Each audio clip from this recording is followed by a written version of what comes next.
So I'm sharing a couple of pieces that came out of my writing practice over this last week, and they're actually poetry prompts, and I have, completed them as items and actually sent them off, which feels like an even more solid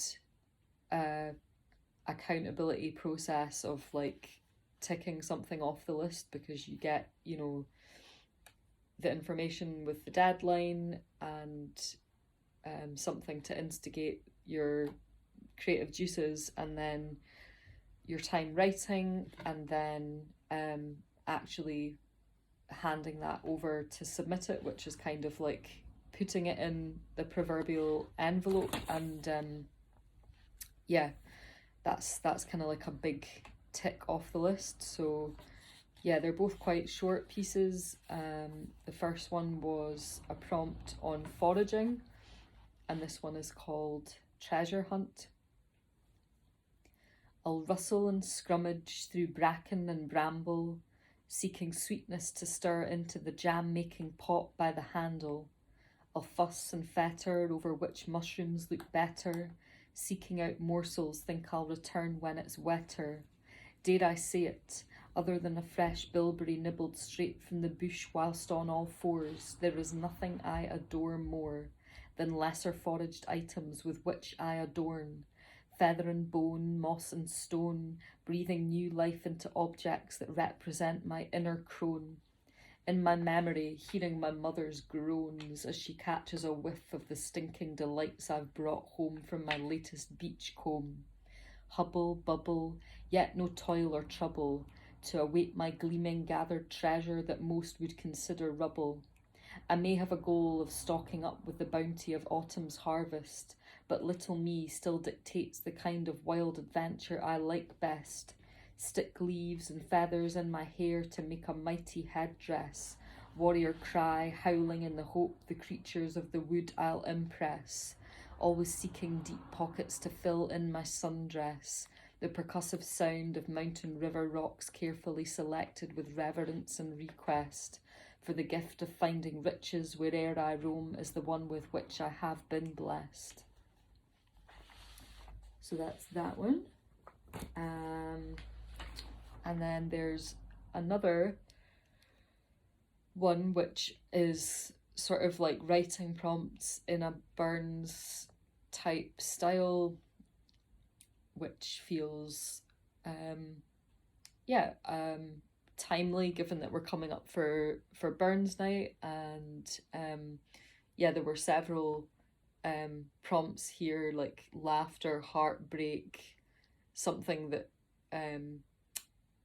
Burns would like, or something of a song style in a kind of something that's akin to his way of writing. So it encouraged me to get the Scots Thesaurus out, which is trustily sitting on my shelf right now, in between a big thick book on the Gaelic otherworld and another book which is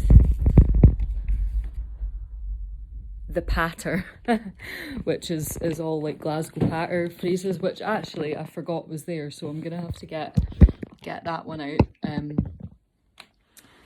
So there's a bit of Scots in here, a few words that are not in my usual day-to-day vocabulary, but also it just reminded me how rich the Scots language is, and how there's so many tongue twisters and alliteration and really like percussive sounds that are really, really playful to vocalize with.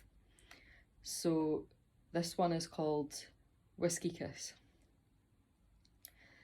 Mony have tried to encapsulate the air o' a whiskey kiss, be it saft and surrendering or leading ye into abyss, perhaps lamenting lost lovers that we sorely do miss, memories of secrets sworn under oath of Uskabe offering promise and tryst, be they slabbering leaving ye drookit or sweet like sea mist, be they fiery and fechty or pensfu and primsy, the truth of every lip print is left on the glass rim sea. 'Tis the taste o' the wild that we seek in our smooching, why we stope to the bar for a wee bit o' mooching. Want ye smoky and peaty, watered doon or hid neatly, tarted up with the sherry or with bourbon made merry, salt and spice, dark or light, aftertaste of sweet berries. And for those on their Tod, may ye rest at ease. There's aye a smoothich that'll pass your lips, whatever dram it is ye please. And smoothich, I was looking up because I was like, there has to be like another word for a wee kiss. And I know in the Shetland dialect, smoothicking is a kiss, which is such a lovely, cute word. And I've actually got a wee thingy hanging for the bookshelf here. Smoothikins. And yeah, so I was quite surprised actually to see, because it wasn't a reminder, I didn't know that smoothich is kiss. And it's spelled SMURICH.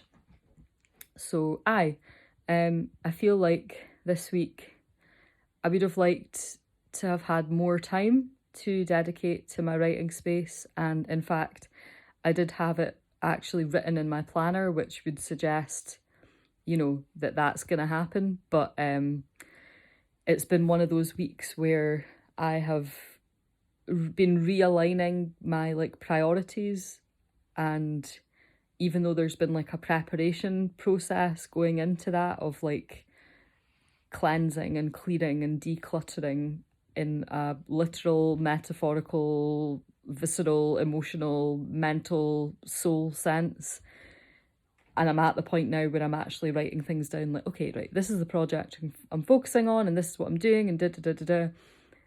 If you've been immersed in something else, like the pattern and habit that's like associated with that is kind of ingrained, so there's a bit of like kickback of these other things, kind of like, what about me? I'm feeling neglected. So yeah, I wrote down time to be doing things, but the time kind of got eaten up a little bit by other things. So yeah, I'm just kind of reflecting on that and feeling quite tired at the end of this week. Also achieved a lot. But yeah, I feel like I was kind of happy with those two. They are like submission worthy, so I've sent them off. And yeah, I will probably be looking at my like list of other poetry prompts, but also I now have some additional prompts from week 2 of the Blood on Beats process that I'm going through, and yeah, feeling quite good about those, just to have some additional route-ways into a writing practice. So that's what I'm going to be focusing on this week, in a creative sense, because there's there's lots of other things going on in parallel to this as well. So yeah, really wanting to honour that space and make sure that it happens in a meaningful way that feels like sustainable as a practice that can be continued moving forward. So that's my check-in at the end of this week, and yeah, I'll catch you soon. Peace.